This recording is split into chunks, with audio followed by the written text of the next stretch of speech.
Brazil நாட்டில் ஒரு கிராமத்தில் இருந்த பழைய தேவாலயத்தின் சுவர்களும் கூரையும் மிகவும் பழுதடைந்து இடிந்துவிடும் நிலையில் இருந்தது. ஒரு ஞாயிறு ஆராதனையில் போதகர், நாம் ஆலயத்தை செப்பனிடும் பணிக்கு நம்மிடம் போதிய பண வசதி இல்லை, எனவே அதற்கு தேவையான பணத்தை நாம் சேர்ப்பதற்கான ஒரு சிறப்பு நிகழ்ச்சி நடத்தலாம் என்று முடிவு செய்துள்ளேன்.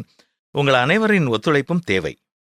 அந்த குறிப்பிட்ட நாளில் சம்பளம் வாங்குபவர்கள் பணமாகவும், தொழில் செய்கிறவர்கள் தங்களுடைய தொழில் சம்பந்தப்பட்ட பொருட்களையும் ஆலயத்தில் காணிக்கையாக கொண்டு வந்து வைத்தால், பொருட்களை நாம் ஏலம் விட்டு அதன் மூலமாக வரும் வருமானத்தை இந்த பணிக்காக சேர்த்துக் கொள்ளலாம். கடவுள் உங்களை ஆசீர்வதிப்பதற்கு ஏற்ற பொருட்களை கொண்டு வாருங்கள் என்று அறிவிப்பு கொடுத்தார். போதகர் குறிப்பிட்ட அந்த நாளும் வந்தது. ஆடை வியாபாரம் செய்கிறவர்கள் ஆடைகளை கொண்டு வந்தார்கள், காய்கறி வியாபாரம் செய்கிறவர்கள் காய்கறிகளை கொண்டு வந்தார்கள், மற்ற வீடு கட்டுவதற்கான பொருட்களை விற்பனை செய்கிறவர்கள் அப்படிப்பட்ட பொருட்களை கொண்டு வந்தார்கள். மாத சம்பளம் வாங்குபவர்கள் பணத்தை கொண்டு வந்து படைத்தார்கள். ஆலய ஆராதனை முடிந்தவுடன் வெளியே வந்த அத்தனை பேருக்கும் பெரிய அதிர்ச்சி காத்திருந்தது. ஏனென்றால் எல்லா பொருட்களின் மத்தியிலும் ஒரு சவப்பெட்டியும் இருந்தது. நம்முடைய சபையில் யார் மரித்து போனார்கள் என்று யோசித்து பார்த்து கொண்டிருந்த பொழுதுதான் அது திறந்திருப்பதையும் அது புதிது என்பதையும் கண்டுகொண்டார்கள். பின்னர் அதை கொண்டு வந்தது சபையில் உள்ள ஒரு ஆசாரி என்றும் அவருடைய தொழிலே சவப்பெட்டி செய்வதுதான் என்பதையும் புரிந்து கொண்டார்கள். ஏல நேரம் வந்தது. எல்லா பொருட்களும் ஏலமிடப்பட்டன. திடீரென்று ஒரு முதியவர் எழுந்து நின்று, அந்த சவப்பெட்டியை 15,000 ரூபாய்க்கு நான் எடுத்துக் கொள்ளுகிறேன், அதை போதகருக்கு அன்பாக கொடுக்கிறேன் என்றார். உடனே போதகர் எழுந்து, நான் அதை 30,000 ரூபாய்க்கு ஏலம் எடுக்கிறேன், அதை நம்முடைய செயலாளர் அவர்களுக்கு அன்பளிப்பாக கொடுக்கிறேன் என்றார்.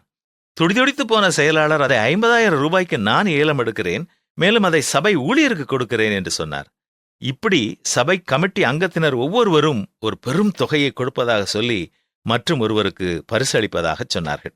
பின்னர் சபையில் உள்ள செல்வந்தர் ஒருவர் அதை 3 லட்சம் ரூபாய்க்கு தான் எடுத்துக்கொள்வதாக சொல்லி அந்த சவப்பெட்டி செய்யும் ஆசாரிக்கே அன்பளிப்பாக கொடுப்பதாகவும் கூறினார்.